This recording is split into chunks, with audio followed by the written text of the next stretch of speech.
My wife died in a car crash. The police just showed me the security footage. Her name was Chloe, a name that meant a budding green shoot, full of life. For me, she was the sun itself. The last 6 months have been a long, silent, and dark winter since she was taken from me. They said it was quick. An accident. A single vehicle at night on a wet road. She lost control. The car hit a tree. There was no suffering. That's what they tell you so you can sleep at night. No suffering. You cling to those words like a thin blanket in a snowstorm. They don't warm you, but they're all you have. I was the grieving husband, the widower, the person people hand coffees to and whisper, if you need anything to. I played my part. I organized the funeral, thanked people for the flowers, packed her clothes into cardboard boxes that smelled of dust and finality. Our home, once a sanctuary of laughter, became a museum of silent memories. Every object an agony. Her favorite mug, the jacket that still faintly held her perfume. The worst were the unanswered questions. Why did she go out so late? Where was she headed? Her phone was never found at the crash site. The police said it was probably ejected, lost in the undergrowth. I had to be content with that. I had to accept the void. Until last week, Detective Miller called. His voice was deep, professional, but with a strange nuance I couldn't place. "Mr. Evans, we'd like you to come down to the station. There's new footage, a security camera from a house near the accident site. We believe, well, it's better if you see for yourself." My heart, that numb organ I carried in my chest, lurched. Footage? What could there possibly be to see? The report was clear and closed. Tragic accident. End of story? The interrogation room was cold and impersonal. Detective Miller, a man in his 50s with eyes that looked like they'd seen too much, placed a laptop between us. "Before we show you, you need to know that what you're about to see is disturbing," he said, his fingers hovering over the keyboard. "The quality isn't the best. It's night, it's raining, but it's unambiguous." I nodded, my throat dry. Disturbing? Everything for the last 6 months had been disturbing. What was one more fragment of horror? The screen lit up, a grainy image in shades of green and black of a dark road. The rain streaked the lens. I recognized the stretch. It was the curve, the damned curve about 200 meters from where Chloe's car had met the tree. For a long moment, nothing happened, just the falling rain. And then, headlights. Chloe's car, a silver sedan, appeared on screen. It was stopped, pulled over on the shoulder. My heart stopped. Stopped? Why was it stopped? The driver's side door opened, and Chloe got out.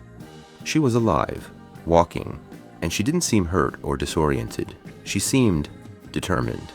She looked back in the direction she had come from, and then started walking quickly, almost running, across the road towards the dense woods. What is she doing?" I whispered, more to myself than to the detective. Before he could answer, another set of headlights appeared on the road. This one was coming at high speed.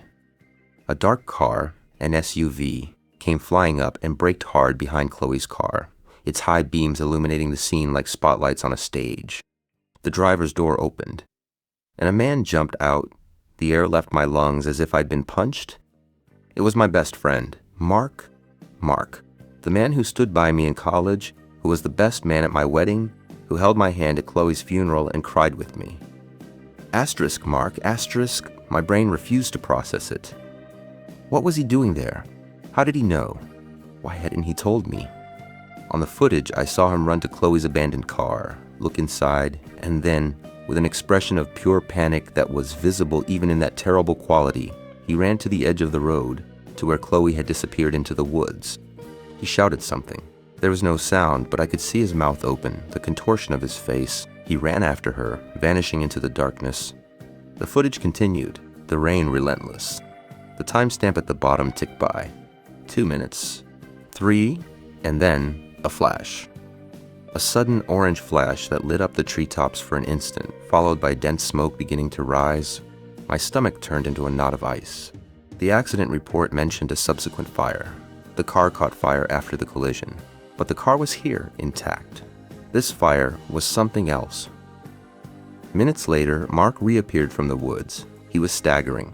His clothes were dirty, and he leaned against a tree, his head in his hands. He looked utterly destroyed. Then he dragged himself back to his SUV, got in, and sped away with a screech of tires, leaving Chloe's car behind, alone on the dark road. The footage ended. The screen went black. I was paralyzed. The world around me had crumbled and reassembled into a grotesque, incomprehensible shape. What was that fire? I managed to ask, my voice a thread. Detective Miller closed the laptop slowly. We investigated the area after obtaining this footage. We found the remains of a small shed, old wood, about 100 meters into the woods. There was evidence of art supplies, canvases, paint cans, all completely charred. A shed, art, paint. A name echoed in my mind from a place I had closed off months ago. Leo, Leonard, an artist, a asterisk painter asterisk. Chloe had started taking painting lessons with him a year before she died. I remembered being happy she had a hobby. She gets so animated after her classes. I was a fool, a blind, complacent fool. Leonard, I said, the name coming out as a curse. The detective nodded. Yes, his body was found in the rubble. The medical examiner determined he was already dead before the fire. A head wound, probably from a fall or from a blow. The room began to spin. Chloe, Mark, Leonard, dead, fire, escape. The pieces clicked together in a horrifying way, forming a picture I never, in a million years, could have imagined. Chloe wasn't going to meet her lover. She was running asterisk from asterisk him. She and Mark, were they involved? Did they plan something? Did they kill Leonard? The confusion was a whirlwind inside me. Detective Miller handed me a small piece of evidence bagged in plastic. It was a burned phone, almost unrecognizable. We found this near the remains of the shed. We managed to recover some data. There's a text message sent to your wife's number on the night she died. I took the bag with trembling hands. The phone screen inside was dark and cracked, but an attached sheet of paper showed the transcript of the message. It was from Mark. It read, "Chloe, it's now or never. I'll handle Leo. You get the evidence. We'll meet you at the curve. We can't live with the secret any longer." I stared at those words, and each one was a stab wound. Handle Leo. Evidence. Secret. They were in it together. Chloe and Mark. They had a secret, and Leonard was a threat. They planned to meet that night to what? To silence him. To run away together? The betrayal was so violent, so complete, I nearly passed out right there. My entire life, all my grief, was a farce. The woman I mourned, the friend I trusted, they were strangers. They were monsters. Detective Miller left me alone for a moment, saying I needed a minute. I sat in that cold room, the truth eating me alive from the inside out. I had buried my heart with a lie, but then, the footage, her getting out of the car, her running asterisk towards asterisk the shed, not away from it, the determination in her gait, and Mark's expression. It was panic. It wasn't the coldness of a killer.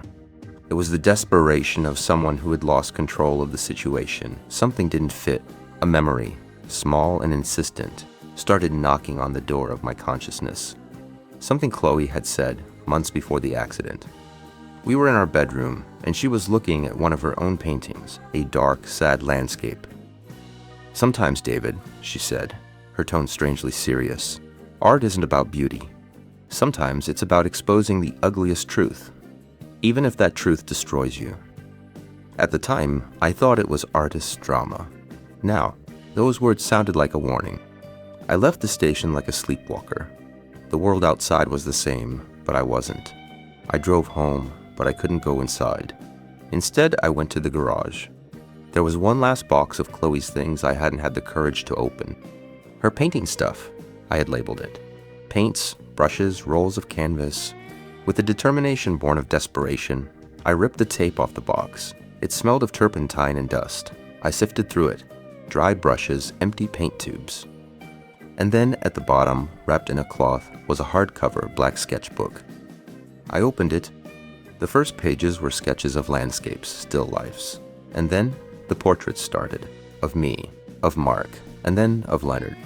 He was handsome in an intense, anguished way. And the drawings of him were intimate. Too intimate. A stab of jealousy even now, 6 months after his death. And then I turned the page, and the world stopped. It wasn't a drawing. It was a map. A meticulously hand-drawn map of a network. Names, dates, money values, arrows connecting people. At the center of the web, 2 names, Leonard and Mark, and in the margins of the pages, frantic notes in Chloe's handwriting. Leo is not who he says he is. Mark is involved, up to his neck. The studio isn't a studio, it's a front. Money laundering, maybe worse. I'm scared. Mark knows that I know. He looks at me differently. I need proof. I need to be discreet. David can't know. He'd never believe me over his best friend. I would put him in danger.